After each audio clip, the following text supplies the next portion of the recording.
నమస్కారం గురువు. నమస్కారం అమ్మ సృజన. గురువు గారు, నడుము మీద కనుక ఒకవేళ బల్లి పడినట్లయితే ఎలాంటి దోషాలు కలుగుతాయి? అలాగే మోకాళ్ళ మీద కూడా పడినట్లయితే ఎలాంటి దోషాలు కలుగుతాయి? అవునమ్మ, బ్రహ్మాండమైన క్వశ్చన్. మామూలుగా మనకి శరీరం అంతటికి కూడా ముఖ్యమైనటువంటి పార్ట్ నడుమమ్మ. నడుము జారిపోయిందనుకో ఇంక వాడి లైఫ్లో రాలేడు. ఒకసారి నేను ఇంటర్మీడియట్, మేము గవర్నమెంట్ జూనియర్ కాలేజ్ రాజమండ్రిలో చదివాం, ద మోస్ట్ ప్రెస్టీజియస్ కాలేజ్. అప్పుడు ఈ శ్రీ చైతన్య నారాయణలు అప్పుడప్పుడే స్టార్ట్ అవుతున్నాయి అండ్ స్ట్రెంత్ అంతా లేదు.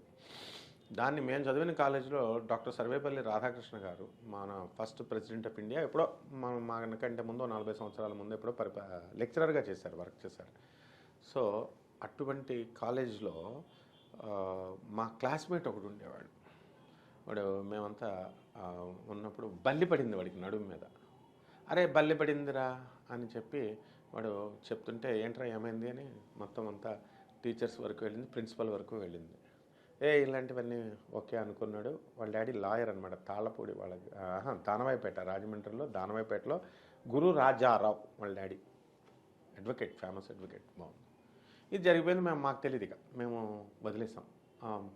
పంతులు గారు చెప్పారు ఇలాగా ఇది డేంజర్ అని, జాగ్రత్తగా చేసుకోండి అని. అప్పుడు వాళ్ళు దోషంకి ఏదో చేసుకున్నారు, అయిపోయింది. బట్ విచిత్రం ఏంటంటే మా 2 years కూడా అయిపోయింది. ఇంటర్మీడియట్ ఎగ్జామ్స్ రాసేసాం, అంతా అయిపోయింది. ఇది ఎప్పుడు జరిగింది? ఫస్ట్ ఇయర్లో జరిగింది. ఇది ఎండింగ్లో ఏం జరిగిందంటే, వీడు గాలిపటాలు చిన్నపిల్లలతో పాటు ఇలాగా కైట్స్ ఎగరేస్తూ ఉంటే ఆ కరెంటు తీగకి తగిలి దాన్ని ఇచ్చేస్తూ వాడు మేడ మీద నుంచి పడిపోయి లైఫ్ లాంగ్ పడిపోయాడు. పబ్లిక్ ప్రాసిక్యూటర్ వాళ్ళ daddy, Rajahmundry government public prosecutor, నడుము మీద పడింది. అంటే బల్లి నడుము మీద పడితే ఇది సూచన. క్లియర్గా లైఫ్లో మూఢనమ్మకాలు గిడనమ్మకాలు అని చెప్తారు కదా వీళ్ళు. అరే నువ్వు బుద్ధి ఉందా నీకు? సైన్స్ ప్రొఫెసర్ నువ్వు ఇంజనీరింగ్ కాలేజీలో, యూనివర్సిటీలో, మరి నువ్వు అసలు ఇలా చేయొచ్చా అని అడగడానికి నా దగ్గర లైవ్ సాక్ష్యం ఉంది. అంటే అసలు మూఢనమ్మకాలు, సూపర్స్టిషన్ నరకాలు అన్నదే నా ఇది. కానీ స్టిల్ దెన్ మా క్లాస్మేట్కే జరిగింది. కాబట్టి బల్లి ఒక శకునం. ఇప్పుడు ఈ యొక్క కుడి నడుము భాగం ఉంది కదా, నడుము కుడి భాగంలోనూ పక్కటెముకల మీద కనుక బల్లి పడితే సహోదరులకు, అంటే అన్నదమ్ములకి, అక్కా చెల్లెలకి కీడు సంభవిస్తుంది. ఓకే, నడుము కుడి పక్కకు కానీ ఎడమ పక్కకు కానీ పడిందనుకో తల్లిదండ్రులకు కీడు సంభవిస్తుంది. నడుములో ఏ పార్ట్ అయినా కీడే. తర్వాత నడుము మధ్యలో పడితే సెంటర్లో విశేష ధనలాభము, ఊహించని కార్యజయాలు, అన్ని పనులు అయిపోతాయి. కటి ప్రదేశమున పడిందనుకో అక్కడ పడితే సంతాన లాభము అన్నాడు. మరి మావాడికి ఎక్కడ పడింది? ఎడమ పక్కన పడింది. మగవాళ్ళకి ఎడమ పక్కన పడితే డేంజర్, ఆడవాళ్ళకు కుడి పక్కన పడితే డేంజర్. ఇది మనం కళ్ళతో చూసినటువంటి సజీవ ఎగ్జాంపుల్. నెక్స్ట్ ఇక గజ్జలు ఉంటాయి. ఈ గజ్జల్లో కనుక పడితే అనారోగ్యం సూచిస్తుంది. అది ఆడవాళ్ళకైనా మగవాళ్ళకైనా. కుడి గజ్జల్లో అయితే ఎక్కువ, ఆడగజ్జల్లో తక్కువ, లెఫ్ట్ గజ్జల్లో తక్కువ అని చూసుకోవాలి. అలాగే మోకాళ్ళు చూద్దాం. ఇప్పుడు మోకాళ్ళ నొప్పులు వస్తూ ఉంటాయి కదా. ఈ మోకాళ్ళ నొప్పులు వచ్చేటప్పుడు నాయన మీకు మోకాళ్ళ నొప్పులు వస్తుంది అని మనకి చెప్పబడుతుంది.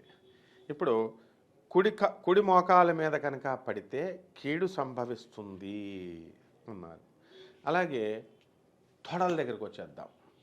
ఈ తొడల దగ్గరకు వచ్చేసరికి కుడి తొడల మీద కనుక పడితే సంతానానికి కీడు సంభవిస్తుంది.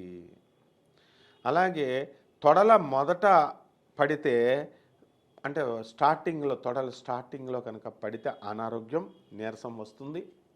ఆ తర్వాత పటుత్వం తగ్గిపోతుంది, శక్తి తగ్గిపోతుంది. తొడల ముందు సుఖము వెనుక స్త్రీ సౌఖ్యం, ఇలాంటివన్నీ కూడా కలుగుతాయి. అలాగే తొడల లోపల కనుక పడితే లోపల వైపున పెడితే, అంటే తొడల బయట లోపల వైపు, ఇదేంటి ఇందాక చెప్పింది తొడల మొదట, తొడల పైన జరిగితే అవన్నీ కూడా స్త్రీ సౌఖ్యము, నీరసాలు ఇవి వస్తాయి అన్నాడు. లోపల భాగంలో పడితే సంతాన ప్రాప్తి కలుగుతుంది. పూర్తిగా వెనక భాగంలో కనుక పడితే విషభయం కలుగుతుంది అని చెప్పబడింది. విషభయం అంటే మనం జ్యోతిష శాస్త్రంలో మనకి బుధ, శని, కేతువులు ముగ్గురు కలిస్తే విషంతో, పొల్యూషన్తో చచ్చిపోతారమ్మా అని చెప్పిన వాళ్ళు ఉన్నాను నేను. చాలామంది ఇప్పుడు ఎస్కేప్ అవుతూ ఉంటారు. ఇప్పుడు బల్లి వంటల్లో ఇప్పుడు అన్ని ఇంజనీరింగ్ కాలేజెస్, శ్రీ చైతన్య, నారాయణ ఇటువంటి కాలేజీల్లో వందల మంది ఉన్నారు కాబట్టి వండేటప్పుడు ఈ బల్లిని ఎలకలు పడడం సహజం. పడి వండేస్తారు. వండేసినప్పుడు ఈ ముందు బ్యాచ్లు తినేస్తారు సాంబార్లో, తర్వాత లాస్ట్ బ్యాచ్లో ఎవరికో పడుతుంది, భయపడతారు. కానీ పాయిజన్ విచిత్రం ఏంటంటే ఈ బల్లి పడితే పాయిజన్ అవ్వాలి, వామిటింగ్స్ అవ్వాలి, చాలామందికి కాకుండా ఉంటుంది. అప్పుడు నేను ఎవరికైతే ఫుడ్ పాయిజన్ అయిందో, ఫుడ్ పొల్యూషన్ అయిందో, అరే మీకు ఏవైనా సూచనలు పడ్డాయా అంటే ఆ ముందు రోజునో లేకపోతే ఒక వారం ముందో బల్లి తొడల మీద పడింది సార్, లేకపోతే బల్లి మాకు నడుము మీద పడింది సార్ అని మా స్టూడెంట్స్ చెప్పిన సందర్భాలు ఉన్నాయమ్మా. మీరు చేసుకోవాల్సిన పరిహారాలు ఏంటంటే వీళ్ళందరూ స్నానాలు చేసేయడమే. స్నానాలు చేసేసి చక్కగా భగవంతుడి దగ్గరికి వెళ్ళిపోయి దీపారాధన చేసేయడం, పూజ, అగరబత్తీలు వెలిగించేయాలా, నైవేద్యం ఏదో ఒక ఫలమో పుష్పమో ఏదో ఒకటి పెట్టేసేయాలా. ఇన్ ఎడిషన్ టు దిస్ మనం స్వయం పాకం పంతులు గారికి ఇచ్చుకోవాలా. కొంచెం బియ్యం, మిరియాలు వేసో, ఉప్పు వేసో అక్కడ దేవుడి దగ్గర పెట్టి ఆ స్వయం పాకం ఇచ్చి ఆ మర్నాడు ఉదయం పురోహితుడికి దానం చేసుకుంటే సరిపోతుందమ్మా, దోషం పోతుంది. అలాగే కంచి వెళ్ళి మనం బంగారపు బల్లిని ముట్టుకుంటే ఇంకా బాగుంటుంది. అండ్ ఎవరైతే ముట్టుకొని వచ్చినటువంటి వాళ్ళు ముట్టుకున్నా కూడా పర్లేదు. డబ్బులు బాగా ఉన్నవాళ్ళు వెళ్ళి కంచి వెళ్ళి ఇమ్మీడియట్ వెళ్ళి ముట్టుకుంటే సరిపోతుందమ్మా. అలాగే గురువు గారు, నడుము మీద కానీ, ఇటు మోకాల మీద కానీ, తొడల మీద కానీ బల్లి పడినట్టయితే ఎలాంటి దోషాలు కలుగుతాయి, అలాగే వీరు చేసుకోవాల్సిన పరిహారాల గురించి కూడా చాలా చక్కగా వివరించారు గురువు గారు. Thank you so much. Welcome అమ్మా.